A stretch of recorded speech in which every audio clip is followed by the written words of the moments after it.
ప్రశ్నని చూద్దామమ్మా. పార్వతి గారు రంగారెడ్డి నుంచి ఈమెయిల్ ద్వారా అడుగుతున్నారు ఈ ప్రశ్నని. లక్ష్మీ నివాస స్థానాలు ఏవి? లక్ష్మీదేవి తాను ఉంటానని కొన్ని ప్రదేశాలు చెప్పిందమ్మా. వాటిల్లో ఒకటి ఏనుగు కుంభస్థలాలు. అందంగా ఉంటాయి కదమ్మా, ఏనుగు కుంభస్థలాలు చూసి చాలా బాగుంటుంది. అందుకే పూర్వకాలం ఏనుగుని ఏం చేసేవాడు, ఏనుగు కుంభస్థలాలు నిజంగా రోజు చూడలేం కదా, అందుకని ఇంటి మెట్లకి ఇట్లా ఇలా పారాపెట్ వాళ్ళలాగా పెడతారు కదా, పెట్టగోడలాగా. ఆ పెట్టేటప్పుడు దాని పై భాగాన్నేమో ఇలా నున్నగా తొండంలాగాను, ఈ పైనున్న మెట్టుకేమో ఏనుగు మొహం లాంటిది పెట్టేవాళ్ళు. అంటే గుమ్మంలోకి రాగానే ఏం కనపడతాయి, ఇటుపక్క రెండు ఏనుగు తలలు కనపడతాయి. ఆ తొండం చివరి భాగం చివరి మెట్టు దగ్గర ఇట్లా గుండ్రగా తిప్పినట్టు. అంటే అంతగా లక్ష్మి ఏనుగు కుంభస్థలాన్ని చూసినట్టయితే ఆనందంగా లక్ష్మీప్రదంగా ఉంటుంది అని. అందుకే పిల్లల్ని కూడా చూడండి, వినాయకుడు అంటే ఎందుకు ఇష్టపడతారంటే ఏనుగు ముఖం ఉంది కనుక, అది చాలా శుభప్రదంగా ఉంటుంది. అట్లాగే చంద్రుడి వెన్నెల్లో ఉంటానంది, ఆహ్లాదంగా ఉంటుంది కదా. పూలల్లో ఉంటాను, ముఖ్యంగా పూలల్లో తామర పువ్వులో ఉంటానంది.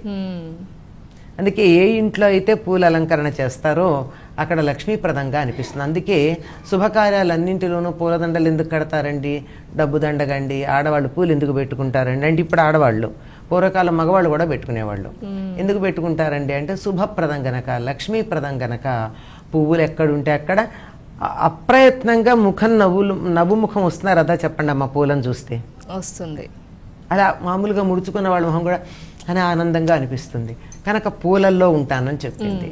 సుగంధ ద్రవ్యాలు ఏవైతే ఉంటాయో, పరిమళ ద్రవ్యాలు, వాటిల్లో అంటే పసుపు, కుంకుమ ఇత్యాదులు.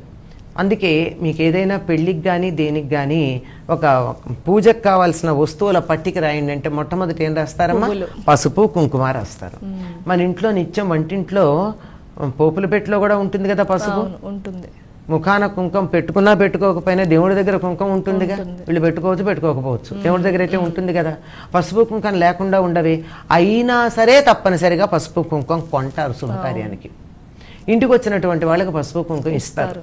అవి చాలా శుభప్రదమైనవి.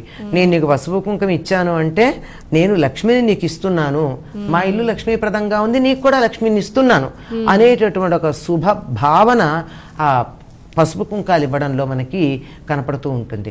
ఆ తర్వాత దీపంలో ఉంటానని చెప్పింది. అందులోనూ ఆవునేతితో చేసినటువంటి దీపం నేను స్థిరంగా నిలకడగా ఉండే స్థానం అని. అందుకే శుభకార్యాలలో ఇప్పుడు మనకి చాలా అపురూపం అయిపోయింది ఆవునేతితో చేసినటువంటి ఆవునేతితో పెట్టినటువంటి దీపం, లేకపోతే నువ్వులు నూనె పర్వాలా. తిలే లక్ష్మి జలే గంగా అని కార్తీక మాసంలో ఎక్కడ ఇన్ని నీళ్లున్నా అందులో గంగాదేవి ఉంటానని, ఎక్కడ నువ్వులున్నా దాంట్లో నేనుంటానని లక్ష్మీదేవి చెప్పారంటారు. నువ్వుల నూనెతో వెలిగించినటువంటి దీపంలో కూడా తానుంటాను. దానికన్నా ప్రధానంగా మరింత సంతోషంగా ఉండేది ఆవునేతితో వెలిగించినటువంటి దీపం. ఇక్కడంతా ఉంటాను అని చెప్పింది ఆవిడ. ఇవన్నీ చెప్పినటువంటి ప్రదేశాలే కాకుండా ఇంకా ఆవిడ చెప్పింది ఏమిటంటే, ఇవన్నీ బయటికి కనపడేవి. ఇంకా ఏం చెప్పిందంటే, ఎక్కడ శుచిగా ఉంటుందో అక్కడ ఉంటానండి. అంటే శౌచం చాలా ప్రధానం. ఇల్లంతా అయోమయంగా చెత్తా చెదారంతో నింపితే అక్కడ లక్ష్మీదేవి ఉండదండి. ఇల్లు శుభ్రంగా ఉంటేనే, ఇల్లుంటే సరిపోయిందా, ఒళ్ళు కూడా శుభ్రంగా ఉండాలి. ఇల్లు ఒళ్ళు ఉంటే కూడా సరిపోదు, మనసు కూడా శుభ్రంగా ఉండాలి. శౌచం ఉన్న చోట తానుంటాను అంటే పరిసరాలు, తన శరీరం, తన మనస్సు మూడు కూడా శుచిగా ఉన్నప్పుడు లక్ష్మీదేవి పిలవకుండానే వచ్చి అక్కడ కూర్చుంటుంది.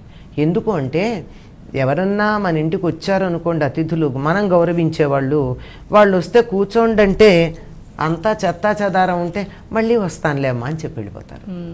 కూర్చోవడానికన్నా కాస్త ఖాళీ ప్రదేశం ఉండాలి కదా, అది కూడా దుమ్ము దుట్రా లేకుండా శుచిగా ఉండాలి కదా. కనుక అమ్మవారు రావాలి అంటే, లక్ష్మి రావాలంటే శుచిగా ఉండాలి, ఇల్లు ఉండాలి. ఇల్లు బాగానే ఉంది కదా అని పాచిబట్టలతో ఉంటే కంపు కొడుతూ బాగుండదు. సరే మనస్సు కూడా శుచిగా ఉండాలి. ఈ మనస్సు శుచిగా ఉన్నది ఎప్పుడు వ్యక్తమవుతుంది అంటే ఇంట్లో ఎప్పుడూ కూడా ఆహ్లాదకరమైనటువంటి వాతావరణం ఉండాలి, అందరూ సంతోషంగా ఉండాలి, చిరునవ్వుతో ఉండాలి. అంతేగాని చిర్రుబుర్రులాడే చోట తాను ఉండదట. కలకంటి కంట కన్నీరొలికిన ఇంట సిరి తానుండ నొల్లదు అని మనకు సుమతి శతకంలో కూడా చెప్పారు కదా. ఆడపిల్ల కంటి వెంట నీరు పెట్టింది అంటే ఆ ఇంట్లో లక్ష్మీదేవి ఉండదు. కూతురు కావచ్చు, కోడలు కావచ్చు, భార్య కావచ్చు, తల్లి కావచ్చు, ఎవరైనా సరే ఆడపిల్ల కంటి వెంట నీరు రావడానికి వీల్లేదు. అంటే అలా ఎప్పుడు వస్తుంది? మనసు బాగాలేనప్పుడు వస్తుంది. మనసులో కాస్త ఏదైనా బాధో దుఃఖమో కలిగితే వస్తుంది. కనుక అలా దుఃఖం కలిగించకూడదు. దుఃఖం కలిగించకపోవడమే కాదు, అసలు అటువంటి వాతావరణమే ఉండకూడదు. ఇంట్లో ఎప్పుడూ ఎవరితో ఒకళ్ళు దెబ్బలాడుకుంటూ, ఒకళ్ళనొకడు తిట్టుకుంటూ, గట్టిగా అరుచుకుంటూ, పోట్లాడుకుంటూ ఉంటే ఆ ఇంటి పరిసరాలకు కూడా లక్ష్మీదేవి రాదట. మరి లక్ష్మీదేవి మన ఇంటికి రావాలంటే చాలా సులభమైన మార్గాలు ఉన్నాయండి. ఇల్లు శుభ్రం చేసుకుందాం, గుమ్మంలో ముగ్గేద్దాం. ముగ్గు లేకపోతే రాదట. గుమ్మంలో ముగ్గేద్దాం, ఇల్లు శుభ్రంగా పెట్టుకుందాం. పసుపు కుంకాల్లో ఉంటుంది కనుక ఆహా నా స్థానం ఉంది అని చెప్పి ఆ గడప మీద పసుపు ఉంటే చూసి లోపలికి వచ్చేస్తుంది. ఇంట్లో దేవుడి దగ్గర కానీ బయట కానీ లేదా ఆడవాళ్ళు తల్లో కానీ పూలు పెట్టుకుంటే ఓహో నన్ను రమ్మని వీళ్ళు ఆహ్వానిస్తున్నారని సంతోషపడుతుంది. పరిమళ ద్రవ్యాలు కనుక ఉన్నట్టయితే, అంటే మంచి అగరబత్తులు అవి వెలిగించినట్టయితే ఆ ప్రాంతాల్లో కూడా ఉండడానికి ఆవిడికి సంతోషంగానే ఉంటుంది. అంతేకాదు అన్నింటికన్నా ప్రధానంగా ఖర్చు పెట్టక్కర్లేకుండా, ఒక్క నయా పైసా కూడా ఖర్చు పెట్టకుండా ఉండేటటువంటిది లక్ష్మీదేవికి ఆహ్వానం పలికేది ఏమిటంటే ముఖం నిండా చిరునవ్వు.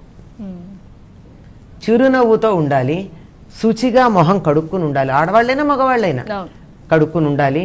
అటువంటి చోటికి లక్ష్మీదేవి హాయిగా వచ్చి అమ్మ నేను ఇక్కడ కాసేపు కూర్చోవడానికి వీలవుతుంది, నేను ఉండదగినటువంటి ప్రదేశం అని చెప్పి ఆవిడ ఉండటం జరుగుతుందట. ఇవన్నీ కూడా లక్ష్మీప్రదమైనటువంటివన్నీ కూడా ఏం ఖర్చు పెట్టక్కర్లేని బొమ్మ, హాయిగా లభ్యమయ్యేటటువంటిది. చంద్రుడి వెన్నెలకేం ఖర్చు పెట్టాలి మనం? ఏం అక్కర్లేదు కదా. ఇవన్నీ లక్ష్మీదేవి ఉండేటటువంటి చోటు.